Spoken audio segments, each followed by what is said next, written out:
Gusto ko lamang pong linawin sa video, mga mahal kong kababayan, na hindi po ako kandidato ngayong 2025.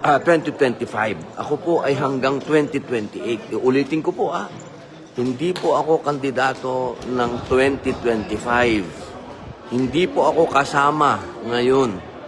Ako po ang presidente ng PDP Laban. Ako po ang campaign manager. Yan. Hindi po ako kandidato. Ako po ang kanilang pinuno bilang presidente. Ang amin pong chairman na maliwanag ay ang ating mahal na dating Pangulo Rodrigo Roa Duterte. Inuulit ko po, mga mahal kong kababayan, hindi po ako kandidato ngayon. Kung sino man po ang nagpapakalat ng video na to, na ako po ay kandidato, nakikiusap po ako sa inyo na huwag niyo pong linlangin ang taong bayan. Sapagkat baka hanapin po nila yan sa balota, magkagulo-gulo, mawalan ng bisa ang kanilang balota at hindi na bilangin. Mapunta doon sa tinatawag na mali.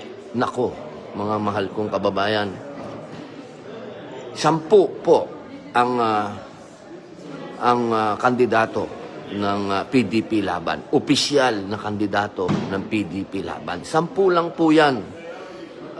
Unang-una po dyan, si Jimmy Bondoc, si Ronald Bato de la Rosa, nandiyan po si Bongo, nandiyan po si Hinlo, nandiyan po si Lambino, naandyan po si Mata, naandyan po si Marculeta, naandyan po si Rodriguez, naandyan po si Kibuloy, at naandyan po si Salvador.